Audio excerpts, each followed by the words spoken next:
my sister texted me one line that ended 15 years of family peace. "I'm quitting my job. You'll take care of us while I figure things out." No greeting, no guilt, just expectation. I wiped my hands, stared at the message, and typed 4 words I'd never said before. "That's not on me." Then I opened my laptop and signed the overseas contract waiting in my inbox. 10 minutes later, my phone lit up again, Mom.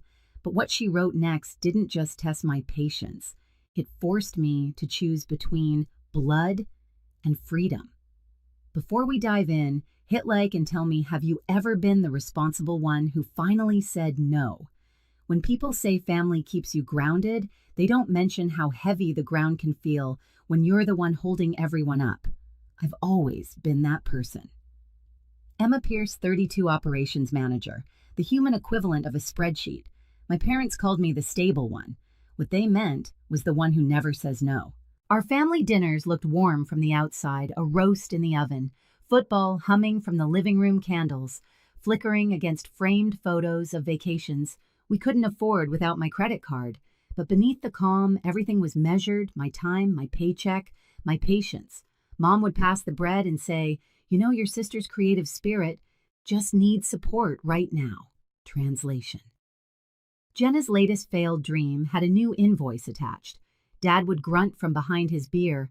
Emma grabbed the check, "Will you?" as if it were tradition, carved in stone. And Jenna, hair perfectly undone, voice syrup sweet, would smile like she'd earned another subsidy. I'd sit there pretending the math didn't sting the rent. I quietly covered the insurance. I paid the vet bills for her dog I never met. My phone was full of reminders labeled family bills, a list that used to make me proud. It meant I was useful, dependable, the glue. But lately, that glue felt more like handcuffs. Mom liked to say, "Family evens out in the end." She never saw that even meant I bled a little more every time someone else made a mess. I'd tell myself it was temporary, that Jenna would finally get her act together. But she never did, and somehow I was always the safety net. Even Mike, my boyfriend, patient and kind, had started to notice. "You know they don't love you because you fix everything right," he'd said once. "They love you because it's convenient." I'd laughed it off, but his words stuck, quiet and sharp. The last Sunday dinner I went to, I remembered Jenna breezing in 20 minutes late wearing an outfit that cost more than my week's groceries. Mom hugged her like she'd returned from war. "You've had such a hard week," she cooed. I poured the wine, pretending not to hear. Later, when Mom leaned close and said, "You're lucky, Emma. You don't need anyone to take care of you." I smiled the way people do when they're swallowing fire. That night, I opened my notes app and scrolled through the debts again, each entry a little confession I'd never made out loud. The list went on: phone plan, utilities, car insurance, apartment deposit. It wasn't just money. It was proof of how far I'd go to keep the peace. I didn't know it then, but peace was exactly what I was about to lose and somehow finally gain. It started small, like all cracks do. A late payment here, a "can you just spot me till next month" there. But by that fall, every favor had turned into a standing order. My family didn't even ask anymore, they expected. Then came the morning Jenna announced she'd quit her job. She made it sound poetic, like a declaration of self-love. "It was toxic," she said at dinner, stabbing her mashed potatoes like a martyr. "I'm focusing on my mental health." Mom clasped her hands, eyes shining. "That's so brave, sweetheart." I stared at my plate. When I'd taken a single sick day last year, Mom said I was being dramatic. Jenna's boyfriend, Caleb, grinned across the table. "She's building a brand, something creative." Dad nodded, proud. "Faith, that's what matters." I wanted to ask if Faith could pay rent, but I bit my tongue. After dinner, Mom pulled me aside in the kitchen. "Honey, Jenna's going through a hard time," she whispered, like it was breaking news. "She just needs a little runway." You understand. I did understand. That runway was paved with my paychecks. That night back in my apartment, I sat in the dark with only the hum of the fridge for company. My notes app was open: payments, bills, insurance, deposits. I scrolled through the numbers until they blurred. It wasn't a ledger anymore. It was a map of my own exhaustion.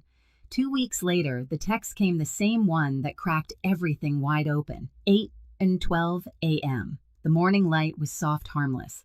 My phone buzzed on the counter. "I'm quitting my job. You'll take care of us while I figure things out." No greeting, no guilt, just assumption. I stared at it for a long time, toothbrush still in my mouth. For years, my instinct had been to fix, to send money, to smooth over the chaos. But something in me shifted. Maybe it was Mike's voice echoing in my head, "You've been paying for permission to be loved." I wiped my hands, opened the message, and typed 4 words. "That's not on me." My fingers trembled as I hit send. It felt like pushing a button that could blow up the only bridge I'd ever known. Silence. No reply. Just the faint hum of the bathroom fan and my own heartbeat. I walked into the living room, still half stunned. On my laptop screen was the Dublin contract I'd been too afraid to sign. I hovered over it. For months, I'd made excuses. Mom would panic. Jenna would crumble. Dad would guilt-trip me. But not this time. The moment I pressed sign, a tiny notification blinked, "Document completed." It was quiet, almost anticlimactic, but I felt something unclench deep inside me. 10 minutes later, my phone lit up again, Mom. I didn't open it right away. I just stared at her name glowing against the screen, and I swear the air shifted. Whatever came next, I already knew it wouldn't be love. It would be the price tag for saying no. Mom's text came exactly 10 minutes later, like clockwork. "If you won't help your sister, don't come to Thanksgiving." I stared at it until the screen dimmed. For years, those words would have crushed me. Not because I cared about the turkey or the small talk, but because exclusion meant guilt, and guilt was how they kept me in orbit. But this time I laughed, softly, almost in disbelief. "That's supposed to scare me," I whispered to no one. "But it feels like freedom." I sat down at my desk, opened my laptop, and looked at the contract confirmation still glowing from earlier Dublin. Housing included. Start date, Monday. It felt like a life I'd only daydreamed about now, quietly waiting for me to choose it. For the first time, I realized my family didn't just drain my bank account, they drained my ability to imagine life without them. That was about to change. I opened another tab, my online banking. My pulse quickened, not from fear, but focus. One by one, I scrolled through the recurring payments I carried for years. The family phone plan, Jenna's car insurance, utilities tied to my parents' house. Cancel, remove, deactivate. Each click was small but seismic. I half expected lightning to strike or Mom to burst through the door. Instead, there was only silence. Clean, almost peaceful. My phone buzzed again. A voicemail from Aunt Rose. "This time, sweetheart family gives and receives. Maybe you can give a little more this season. God will bless you back tenfold. Delete." Mike called later that night. His voice was warm, steady. "You did it, didn't you?" "I think so," I said. I finally said no. "You didn't say no," he corrected gently. "You said yes to yourself." That line stuck. After we hung up, I started a new document labeled Exit Plan. I typed it in bold. Underneath, I listed every step like instructions for survival. Remove my name from their phone plan, unlink Jenna's car insurance, cancel utilities at the parents' house, freeze shared credit lines, transfer savings to a new account. Each line tightened a knot I hadn't realized was still loose. When I finished, I sat back and exhaled. For the first time in years, my life didn't look like a to-do list written for someone else. Still, the old habits tugged at me. I kept checking my phone, expecting Mom to call, expecting an apology that never came. By midnight, 23 unread messages blinked on my screen. None of them said, "I'm proud of you." Most said some version of, "You'll regret this." Maybe I would, but regret at least would finally belong to me. As I shut my laptop, the Dublin contract notification blinked again, a reminder. Flight confirmed. 5 days. I whispered it out loud, testing the sound. 5 days till freedom. Mom didn't wait long to escalate. By the next morning, my phone was a war zone. Group texts, missed calls, guilt dripping from every message. "Mom family meeting tonight. Dad, we expect you here at 7. Jenna." Don't make this harder than it already is. It was astonishing how fast they could turn "please help" into "how dare you." I stared at the screen for a long time before typing the simplest answer of my life. "I won't be there." Almost instantly, the typing bubbles appeared. "Mom, you will." "Jenna, you're unbelievable." "Dad, watch your tone." I silenced the chat and turned my phone face down. The quiet felt holy. At 6:52 p.m., the doorbell rang anyway. When I checked the peephole, Dad stood there still in his work shirt, jaw tight. "Open the door, Emma." "No, don't play games, I'm not." He muttered something under his breath about disrespect, but I didn't move. Finally, the footsteps faded down the hall. I locked the deadbolt twice, leaned against the door, and let out a shaky breath. They weren't coming to talk. They were coming to win. The next day, Mom tried a softer weapon. A voicemail, her tone sugar-coated and trembling. "Sweetheart, Jenna's trying her best.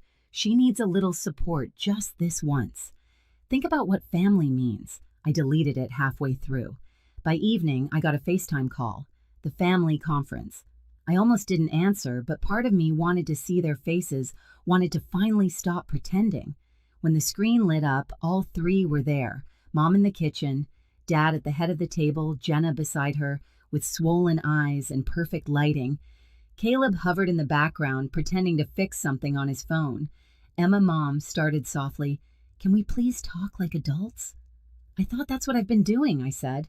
Jenna jumped in. "You embarrassed us. You made me look like a beggar. I didn't make you anything," I replied. "You sent a demand, and I declined." Her lips trembled. "You don't believe in me. You never have."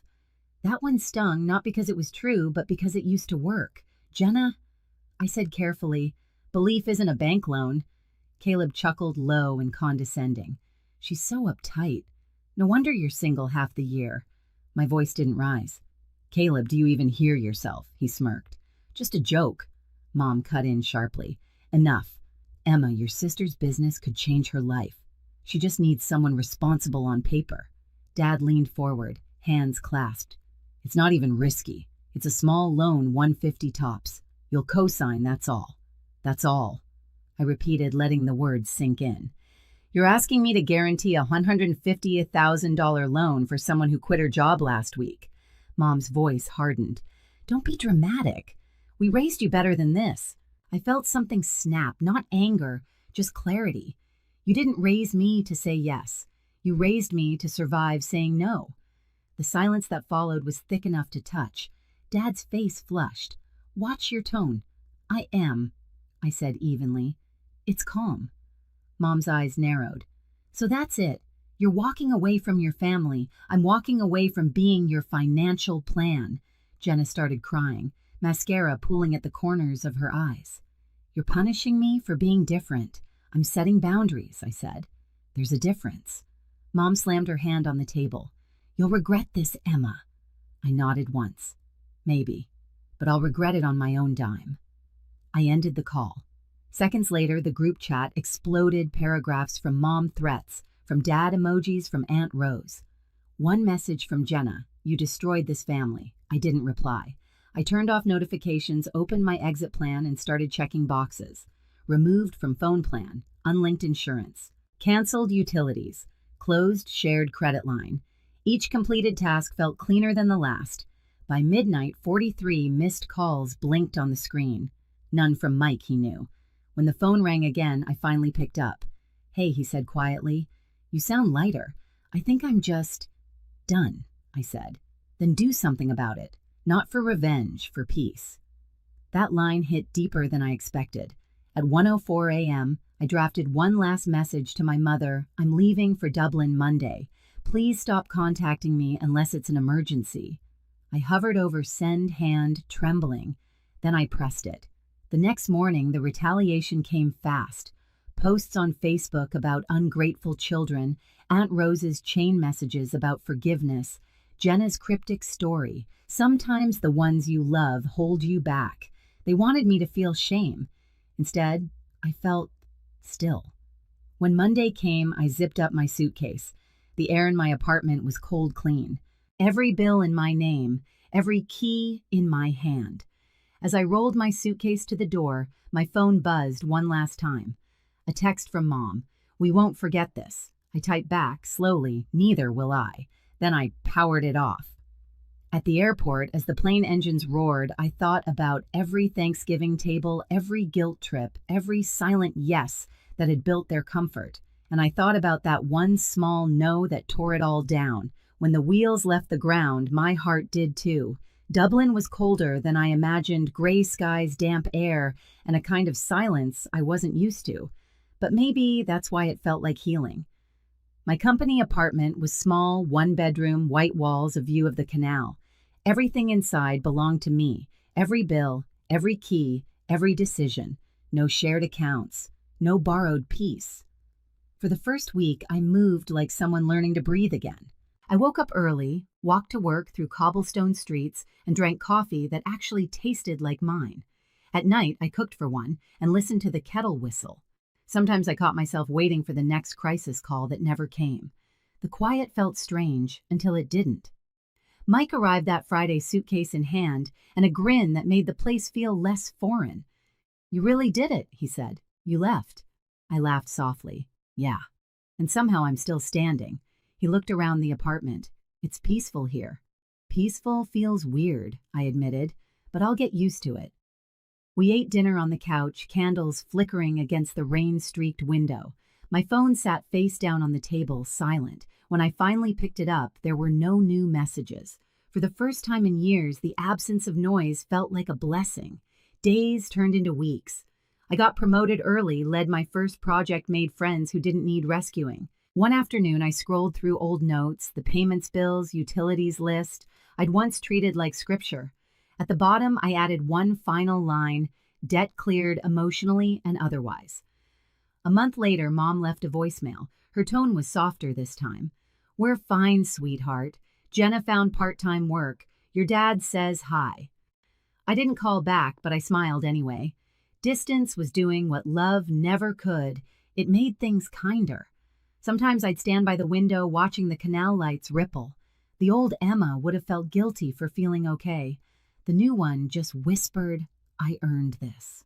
Sunday morning, sunlight spilled across the kitchen table, catching the steam from my coffee. No buzzing phone, no new demands, just quiet.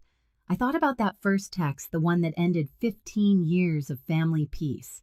"You'll take care of us." Maybe once I would have, but not anymore. I used to mistake being needed for being loved. Now I know real love doesn't drain you, it steadies you. I looked out over the Dublin skyline, smiling to myself. Peace didn't come with fireworks. It came with silence. If you've ever chosen peace over guilt, share your story below. You're not